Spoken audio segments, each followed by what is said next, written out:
et Isabelle Perron.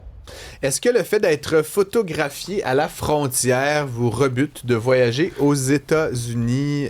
Isabelle Perron, les États-Unis, les Américains ont annoncé qu'ils allaient élargir leur programme de biométrie faciale à la frontière, ce qui veut dire grosso modo là, que les Canadiens et tous les autres ressortissants peuvent être photographiés lors de leur entrée, lors de leur sortie du territoire, puis que ces images-là pourraient être conservées pendant 75 ans, là, grosso modo, forever. Ben, c'est sûr que ça suscite beaucoup de questions, là, parce que présentement, on sait qu'il y a un poste frontalier. Je pense que c'est en Estrie où ça a commencé. C'est déployé depuis quand même plusieurs mois, mais ça pose des questions. Justement, tu dis 75 ans. Est-ce que c'est 75 ans? Est-ce qu'ils peuvent garder ça pour autre chose? On avait parlé à un moment donné des réseaux sociaux. Il y en a qui vont dire, ben, vous avez déjà votre passeport, on prend déjà vos informations sur le passeport, mais c'est comme si d'avoir autant d'informations, de biométrie faciale, c'est comme une étape supérieure. Est-ce que ça vous empêche d'aller aux États-Unis ou vous vous dites, de toute manière, nos informations sont tellement partout qu'on s'en fout? Toi, est-ce que c'est une limite pour aller aux États-Unis?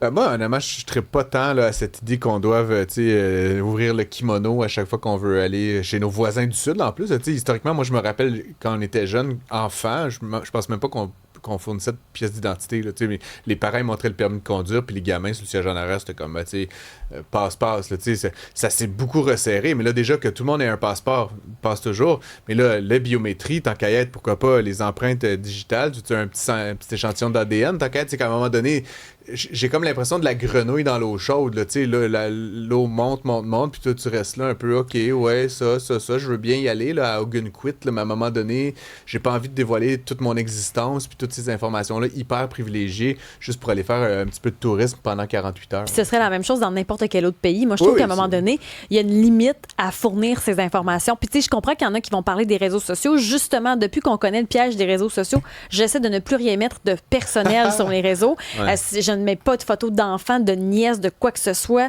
Je mets rien de personnel, de trop personnel, de quelque chose qui pourrait être référence à où est-ce que j'habite. Je trouve qu'à un moment donné, tu sais, puis même par rapport aux réseaux sociaux, que le gouvernement ait accès à tous tes détails, ce que tu fous, c'est quoi, ça va prendre notre relevé, nos transactions, je sais pas, je trouve que c'est très intrusif sur la vie privée. Moi, je mets publiquement sur les réseaux, à la limite, j'accepte que c'est public puis fichable. C'est plus comme cette idée d'une exigence réglementaire, étatique, que je trouve un peu particulière. Que même si tu as mis tes photos sur les réseaux sociaux, reste que d'avoir quelqu'un, les douaniers, qui prennent ton contenu sur Facebook, qui regardent ce que tu as publié, qui regardent sur X tout ce que tu as dit contre leur président. Non, mais il y a ça aussi qui les regarde pas. J'ai une bonne histoire pour toi. J'ai commandé une pièce là, pour un projet que j'avais, puis ils voulaient pas me livrer au Canada, cette compagnie-là, parce que trop compliqué. Fait que j'ai trouvé une compagnie, là, grosso modo, ils te shippent ça juste l'autre bord de la frontière, puis là, tu vas avec ton auto, puis moi, j'habite à 40 minutes, là, fait que tu vas à la frontière, tu passes, tu ramasses ton affaire à la boîte de dépôt, puis tu reviens. Et en y allant, là, j'ai comme été pris d'un doute parce qu'effectivement, j'écris dans le Journal de Montréal, je tweet on des connaît, affaires t'es à radio. Politiques, là, j'étais à radio, puis là, j'ai carrément supprimé des tweets. C'est vrai? Ouais, des X. J'ai juste quelques-uns, là, mettons, dans les derniers 6 mois, j'ai juste enlevé des affaires que j'étais comme, mettons, là, qu'ils me demandent d'ouvrir mon téléphone. Genre, tu vois? J'ai pas envie de m'obstiner avec un douanier. Tu sais, je suis respectueux des douaniers, mais j'ai vraiment pas envie de rentrer dans mes opinions politiques et tout ça. Mais j'ai pas de dossier criminel, je viens chercher un truc, je vais payer les trucs. Mais c'est intéressant ce que tu dis. Tu t'es censuré. Je me suis définitivement censuré. Tu t'es censuré. Mais donc, de là à donner mon ADN puis ma face, puis c'est là où je tire un peu la ligne là, à un moment donné. Mais quand même, c'est majeur ce que tu dis. Tu comprends? Qu'est-ce que ça fait? Ça a l'effet escompté. Tu t'es censuré. Je me suis censuré. Éric Parent, PDG d'Eva Technologies et expert en cybersécurité, va nous aider à dépatouiller un peu tout ça. On te lance déjà la question, Éric. Est-ce que tu accepterais, toi, de donner ta face et tes empreintes? Où est-ce que tu tires la ligne, finalement? En réalité, c'est un peu comme ton exemple de grenouille est excellent en passant. Quand on fait affaire avec Facebook, on n'a pas le choix. Hein? Tous nos amis sont là-dessus. Fait qu'on ouvre un compte Facebook puis on lit pas 45 pages de règlement ou de contrat. Alors, si on veut aller aux États-Unis, on n'aura pas le choix à un moment donné de suivre les règles et puis ça devient... C'est quelque chose qui se rempire à mesure qu'on avance finalement, mais un petit peu à la fois. Fait qu'on s'en aperçoit pas. Fait comme tu mentionnais, c'est vrai que dans notre jeune temps, là, on passait les douanes, on allait faire l'épicerie de l'autre bord, puis personne ne posait de questions. Mais c'est une biométrie faciale. Il me semble qu'on est à un niveau supérieur. Il me semble que ça n'a pas d'allure. Bien, le vrai risque, c'est toujours quand on a une grosse banque de données comme ça qui va être accumulée à un endroit, ça va devenir une cible pour des criminels, pour des pays qui veulent l'espionner, ou etc., etc.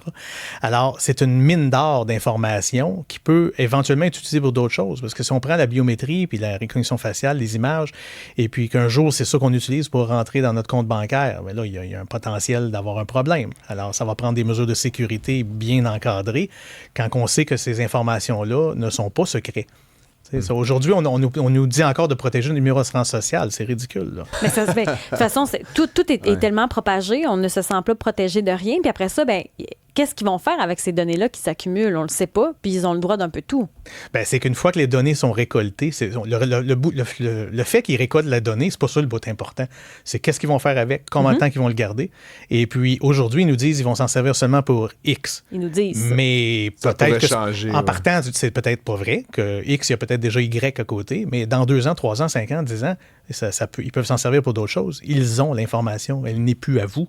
On l'a donné. C'est comme une forme, moi je le vois comme une forme de contrôle absolu. Oui, absolument. Puis c'est un peu, malheureusement, c'est un peu ça qu'on voit dans beaucoup de pays. Là, ça s'en va dans une direction qui est un peu malaisant là, pour la vie privée. Si vous aviez à nous faire un peu, là, parce que bon, je devine qu'ils ont leur raison, Éric Parent, puis si vous mettiez dans la peau là, de ceux et celles aux États-Unis qui exigent ça, là, qui ont décidé qu'il fallait de la biométrie, c'est quoi la logique derrière? C'est quoi pourquoi on a besoin de ça de ficher les gens avec autant de détails, là, finalement? C'est quoi la logique derrière? Ben, généralement, c'est pour réduire disons, la zone grise, là, le côté qu'on est aveugle, qu'on ne sait pas vraiment qui est rentré puis qui est sorti du pays. C'est sûr qu'avec le passeport, on l'a déjà. Fait que le fait qu'on rajoute la biométrie, c'est peut-être pour accélérer certains processus, mais avec le passeport, on l'a déjà. Fait que je peux pas te dire que je suis capable de répondre concrètement c'est quoi la vraie motivation. Il n'y a pas de très bonne raison additionnelle là, au passeport. J'en vois pas. Là. Malgré le fait qu'on ajoute des passeports puis toutes sortes de choses, reste qu'on est capable de faire entrer un paquet d'affaires illégales, et la drogue illégalement, les armes illégaux, tout le monde illégaux. Ça n'a pas empêché ça. Là. Non. Et puis ces choses-là peuvent peut-être avoir un léger impact, mais il faut comprendre qu'il y a une business autour de tout ce que tu viens de nommer, là. Fait que cette business-là, elle est bien rodée et puis ils ont des failles qu'ils utilisent à certains endroits pour s'assurer que ça continue à fonctionner. Donc, même s'ils ont toutes mes coordonnées puis qu'ils savent si je suis épilé ou pas, ça ne changera rien pour ça. Là. Non. L'autre affaire, c'est qu'ils ont parlé aussi des réseaux sociaux, de fouiller les réseaux sociaux. C'est sorti ça il y a quelques mois déjà, puis on n'a jamais eu les tenants et aboutissants de est-ce que finalement, ils vont pouvoir le faire à la frontière? Bien, vous vous rappelez le gros scandale qu'il y a eu plusieurs années, là, que Facebook et toutes ces compagnies-là, le Google et compagnie, ils partageaient de l'information avec une entité haute et puis ça faisait une grande banque de données. Ce genre de concept-là va continuer à exister. Et puis évidemment, si on délite nos tweets, il a quand même sorti notre tweet. Oui, mais là, c'est correct le parce que douanier va pas faire... il pourrait. Là, mais c'est parce que qu'est-ce qu'on ne sait pas, c'est demain. Aujourd'hui, il va regarder sur ton téléphone. Fait que si tu as délité Facebook, disons, sur ton téléphone, ben déjà là, au moins, il ne peut pas juste cliquer dessus puis rentrer dedans puis voir tes affaires. Si tu as délité les posts, ben, il ne peut pas aller voir immédiatement. Mais la journée que le système, de façon très maladif, là, va évoluer ou qu'ils vont avoir une banque de données centralisée puis qu'ils l'ont déjà ingurgité, tout ce que tu as dit, bien là, tu ne pourras plus rien déliter. Là. Ça va déjà, chaque fois que tu vas avoir dit de quoi, ça va être déjà fiché puis déjà dans un système. À perpétuité. Exact. Donc, le but de ça, encore une fois, Francis a supprimé. On veut que les gens s'expriment le moins possible sur les sujets qu'on n'aime pas. Mais regarde, on a des gros problèmes présentement aux États-Unis, même sûrement au Canada également, là, mais on a un président aux États-Unis qui va refuser de l'aide de FEMA dans les États démocrates. Fait que c'est pas le président des États-Unis, c'est le président des États qui aime bien.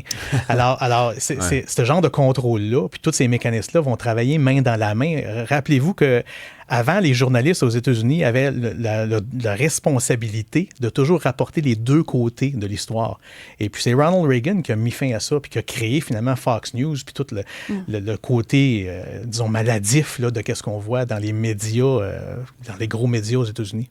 Il y en a qui voient ça d'un bon oeil. Par contre, quand je regarde les commentaires sur la messagerie, Annie, elle, ce qu'elle nous dit, c'est que dans certains pays d'Europe, il y a déjà ça, la biométrie, même que ça accélère un peu le passage aux douanes à l'aéroport. Donc, elle semble pas trouver que c'est désagréable. Absolument. Puis dans ce contexte-là, je vais souvent en Europe pour un de mes clients, et puis je le vois, puis c'est très efficace, mais il y a une grosse différence entre l'Europe et puis les États-Unis.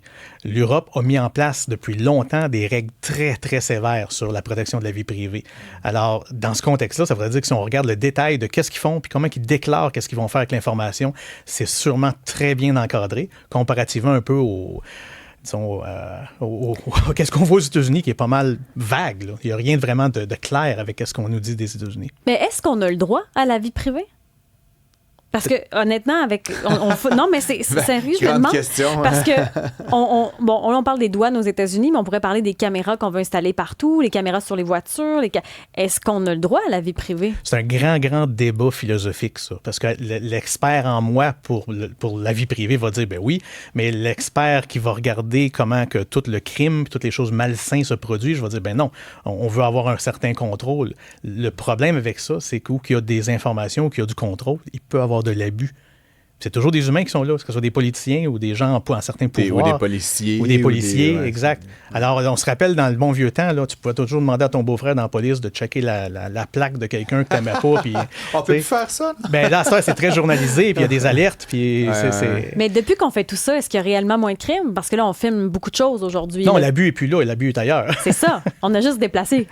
On a déplacé, on a rendu ça peut-être un peu plus complexe et c'est dur à mesurer vraiment si ça donne un bon résultat. J'utilisais, Éric, l'analogie de la grenouille, là, puis t'aimais bien ça, puis je voulais t'entendre, parce que, bon, je côtoie des gens comme toi qui sont des experts en cybersécurité, puis à chaque fois, j'ai l'impression que vous qui connaissez très bien là, ce qui se passe avec toutes ces données personnelles, puis ce qu'on donne volontairement à ces réseaux sociaux, j'ai toujours l'impression d'être un peu jugé, là, puis je t'accuse de rien, mais que les gens sont naïfs, finalement, que le commun des mortels, là, on donne tellement trop d'informations à tellement trop de monde, puis on est comme complètement... On s'en rend pas compte. Est-ce que tu restes optimiste quant à l'évolution technologique actuellement, ou tu as l'impression qu'on est 98% de la population qui est pas expert en cybersécurité est complètement en train de se faire manger la laine sur le dos? Ben regarde, je suis le premier à avoir posté des affaires que peut-être j'aurais pas dû poster. Okay, fait donc, tout le monde fait ça. Coupable toi aussi? Oui, je suis coupable moi aussi, mais la réalité, c'est que je regarde dans la direction que ça s'est allé et que ça continue à aller, et puis les réseaux sociaux, c'est pas bon, c'est malsain. Beaucoup trop d'efforts, beaucoup trop de temps qui est passé là-dessus. Et puis, les engins qui nous montrent des choses sur les réseaux sociaux favorisent ce qu'on a déjà dit qu'on aimait. Alors, ça nous enlève la probabilité d'arriver à une autre conclusion parce qu'on se fait juste submerger de la même merde qu'on a décidé qu'on aimait dès le début. Là.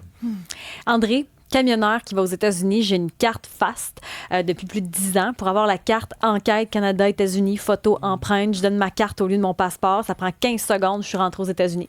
Oui. Donc, lire à la rapidité, ça semble fonctionner pour André. Lui, il a donné tout ça, là, son ADN, c'est les cartes Nexus. Les cartes si on y va souvent, c'est sûr que c'est pratique, mais il y a une enquête qui est beaucoup plus approfondie. Il faut aller au consulat américain. On donne il faut carrément ses empreintes. On garde exactement. Alors, ouais. c'est pour nous rendre la vie plus simple, finalement. Alors, dans ce contexte-là, il y a un échange au moins. Il y a quelque chose on a un retour. Il y a une auditrice qui propose de toujours apporter un échantillon de sel quand on va aux douanes pour remettre si jamais il veulent faire une enquête. Apporte pas du haut colis aux États-Unis. Éric Parent, PDG d'Eva Technologies, expert en cybersécurité, merci d'avoir été avec nous. Toujours un plaisir.